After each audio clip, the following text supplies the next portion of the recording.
Egypt के pyramids को जिन्होंने भी बनाया था, आपको ये बात सुनकर हैरत होगी कि उन्हें कैसे भी करके हमारे अर्थ का एक्यूरेट साइज मालूम था। जी हाँ, आप लोगों ने बिल्कुल सही सुना। ये कोई हवाई बात नहीं है, बल्कि पिरामिड्स को समझने और देखने पर मालूम पड़ता है कि इसको बनाने वाले 4500 साल पहले या इससे भी पहले अच्छी तरह अर्थ के एक्यूरेट साइज से वाकिफ थे। इजिप्ट के पिरामिड्स के बारे में हम जितना जानने की कोशिश करते हैं, उतना ही इसमें उलझते जाते हैं। इस बात में कोई भी शक नहीं कि इजिप्ट बेशुमार मिस्ट्री से भरी हुई है, जिनको आज तक इजिप्टोलॉजिस्ट जानने की कोशिश कर रहे हैं।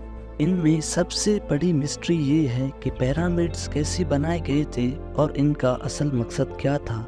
सालों की मेहनत और रिसर्च के बाद हमें ये बताया जाता है कि ये एंशिएंट इजिप्शियन फेरोज के रोम हुआ करते थे, जिनको पिरामिड्स में ही दफनाया जाता था। लेकिन आज तक इजिप्टोलॉजिस्ट और आर्कोलॉजिस्ट्स को फेरोज की मम्मी नहीं मिली, बल्कि कहीं भी किसी भी पिरामिड में से आज तक कोई मम्मी मिलने का एविडेंस नहीं मिली।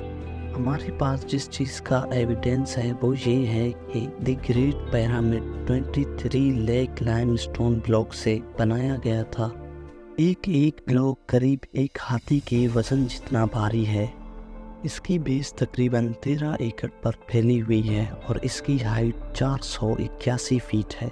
हमें ये भी देखने को मिलता है कि इन तीनों पिरामिड्स के ईस्टर्न और वेस्टर्न वॉल्स बिल्कुल सीधे नॉर्थ पोल की तरफ जाती हैं। इतने बड़े स्ट्रक्चर को हजारों साल पहले आजकल के मॉडर्न कैंपस जितनी एक्यूरेसी से सीधा खड़ा किया गया था, जिसमें कोई दो राय नहीं है। ये वो सबूत है जो आज भी हमें देखने को मिलता है। सिर्फ इतना ही नहीं, बल्कि पिरामिड्स का बेस 0.95 इंच तक एक्यूरेट है। इनमें से जो इंजीनियर हजरात हैं, उनको अच्छी तरह मालूम होगा कि 3 एकड़ जितनी एरिया का इतना एक्यूरेट लेवल आजकल की मॉडर्न लेजर लेबलिंग सिस्टम से हासिल किया जा सकता है। हत्ता कि हमारे पास इस चीज का एविडेंस है कि पिरामिड्स के चारों साइड वॉल्स को 5 टन वजनी स्टोन ब्लॉक्स रखकर खड़ा किया गया था। इन चारों की लंबाई एग्जैक्टली 230 मीटर है। अगर इन चारों में कोई एक डिफरेंस है तो वो 2 इंच से ज्यादा नहीं है, यानी ये वॉल्स एक दूसरे के मुकाबले में 99.98% एक्यूरेट हैं।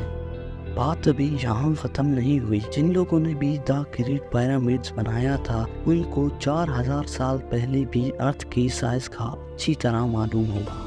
जी हाँ, ये पॉइंट गौर से सुनिएगा। जैसा कि आपको पता है, सर्दियों में दिन छोटे और रातें लंबी हुआ करती हैं। इसका बिल्कुल ही उलट गर्मियों में पाया जाता है, जिसमें रातें छोटी और दिन लंबे होते हैं। लेकिन साल में 2 ऐसे भी दिन होते हैं जिनमें रात और दिन एक जितने होते हैं। एक होता है 21 मार्च और दूसरा होता है 22 सितंबर। इन दोनों दिनों में सूरज इक्वेटर के बिल्कुल सेंटर में होता है, जैसा कि आप इस पिक्चर में देख सकते हैं। बाय द वे, इस घड़ी को, इस मूवमेंट को सोलर इक्विनॉक्स कहा जाता है। इसका मतलब ये हुआ कि इन दोनों दिनों में 12 घंटे के दिन और 12 घंटे की रात होती है। 12 घंटों को अगर सेकंड्स में कन्वर्ट किया जाए तो ये 43,200 सेकंड्स बनते हैं। अगर 43,200 को मल्टीप्लाई किया जाए द ग्रेट पिरामिड की हाइट से, तो इसका जवाब बनता है 6,333 किलोमीटर। ये इतनी ही लंबाई है जितनी अर्थ के पोलर रेडियस की है। अगर परसेंटेज में देखा जाए तो पिरामिड्स बनाने वालों की कैलकुलेशन 99.63% एक्यूरेट है। अब आप सोच रहे होंगे कि ये कोई कोइंसिडेंस है, कोई इत्तेफाक है, लेकिन पिरामिड्स की बेस का पेरीमीटर जो कि 0.921 किलोमीटर है, अगर इसको मल्टीप्लाई किया जाए 43,200 से, तो जवाब आता है 39,804 किलोमीटर्स। आपको ये बात जानकर हैरानी होगी कि ये सर्कमफेरेंस ऑफ अर्थ यानी अर्थ के एक गोल चक्कर के मुकाबले में 99.34% एक्यूरेट है। कोइंसिडेंस तो सिर्फ एक मर्तबा होता है, लेकिन 99% से भी ज्यादा एक्यूरेट रिजल्ट वो भी 2 मर्तबा आना हमें एक गहरी सोच में डाल देता है। कई लोगों का अभी तक ये मानना है कि ये महज सिर्फ एक इत्तेफाक है, لیکن جیسا کہ ہم نے ابھی جانا 43,200 جس کا تعلق سولر ایکوینوکس سے ہے، یہ ایک اور جگہ پر بھی اپنا ثبوت دے رہا ہے۔ نارملی دیکھنے پر پیرامڈز کی 4 سائڈز دکھائی دیتی ہیں، لیکن اصل میں یہ 4 نہیں بلکہ 8 ہیں۔ جی ہاں، یہ 8 سائڈ صرف سولر ایکوینوکس کے دن اوپر سے دیکھنے پر نظر آتی ہیں۔ یہ ڈسکوری پہلی بار 1940 میں ایک برٹش ایئر فورس پائلٹ نے کی تھی جب وہ پیرامڈز کے اوپر سے گزر رہا تھا۔ تو اب سوال یہ اٹھتا ہے کہ اتنے سال پہلے پیرامڈز بنانے والوں کو ارتھ کا پولر ریڈیس اور سرکمفرنس معلوم ہوا تو آخر کیسے؟ ایجپٹ کے پیرامڈز ہماری سوچ سے بھی زیادہ کمپلیکیٹڈ ہیں۔ یہ تمام فیکٹس جان کر مشکل ہو جاتا ہے کہ 4,500 سال پہلے ایک قدیم دور میں انہیں بنایا گیا تھا۔ کیا ان کے پاس واقعی ایک جادو تھی یا پھر کسی اور مخلوق نے ان کی مدد کی تھی، یا پھر ان کو ایجپشنز نے بنایا ہی نہیں تھا؟ Graham Hancock finger prints of the God کے آتھر ہیں۔ انہوں نے پیرامڈز کو اوران کانسٹیلیشن کے 3 اسٹار کے ساتھ لنک کرنے کی تھیوری دی تھی۔ اس تھیوری کے مطابق گیزا پیرامڈز کی پوزیشن اورین کانسٹیلیشن کے 3 اسٹار سے ایگزیکٹلی میچ کرتی تھی، لیکن مسئلہ یہ ہے کہ اورین کانسٹیلیشن کے یہ 3 اسٹار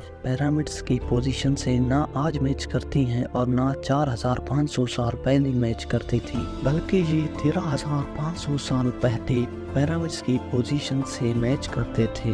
اس ایسٹرونومیکل ایویڈنس سے یہ ظاہر ہوتا ہے کہ پیرامڈز 11,400 BC میں ان اسٹار سے میچ کر کے بنائے گئے تھے، لیکن اس وقت اینشنٹ ایجپشن سویلائزیشن کے ہونے کا کوئی ایویڈنس نہیں ملتا۔ اگر آپ کو یہ لگتا ہے کہ یہ ایسٹرونومیکل ایویڈنس کمزور ہے تو پھر اس فزیکل ایویڈنس کے بارے میں کیا خیال ہے؟ آسٹن یونیورسٹی سے تعلق رکھنے والے روبرٹ سکوچ کا یہ کہنا ہے کہ گیزا پیلیٹو جو آج ایک ڈرائی جگہ ہے، یہ فیروز کے دور میں بھی ایک ڈرائی جگہ ہوا کرتی تھی، لیکن لائم اسٹون سے بنے 200 فیٹ بڑے اسفنکس پر ایروژن صرف ہوا یا ریت کی وجہ سے نہیں ہے، بلکہ اس میں پانی کا بھی بہت بڑا کردار ہے۔ یہ ایروژن تب ممکن ہو سکتی ہے جب یہاں سے پانی اسپیڈ میں گزرا ہو۔ اس قسم کی ایروژن ہمیں کہیں اور پہاڑوں میں بھی ملتی ہے جو ایک دور میں پانی کی لپیٹ میں ہوا کرتی تھیں۔ اگر اس اسفنکس بھی اینشنٹ ایجپشنز نے بنایا تھا تو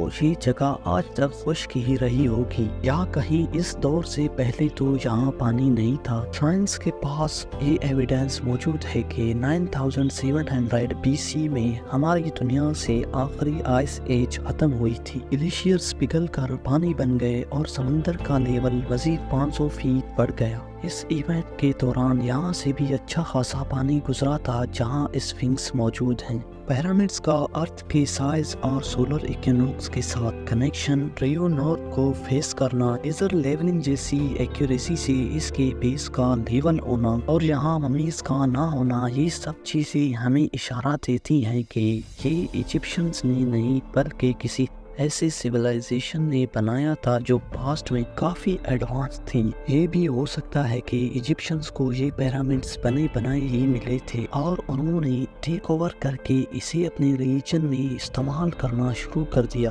ایجپٹ میں کئی مقامات پر پائے جانے والی ہائیروگلیفکس جس میں اینشنٹ ایجپشنز نے اپنی ہسٹری اور معلومات فراہم کر رکھی ہیں، افسوس اس بات کا ہے کہ ان ہائیروگلیفکس میں بھی ہمیں کسی بھی پیرامڈ کے کنسٹرکشن کی انفارمیشن نہیں دی ہوئی۔ اب ان سب میں جتنی بھی سچائی ہے، جیسے جیسے سائنس ترقی کرے گا ویسے ویسے سچ ایک نہ ایک دن آخر سامنے آ ہی جائے گا۔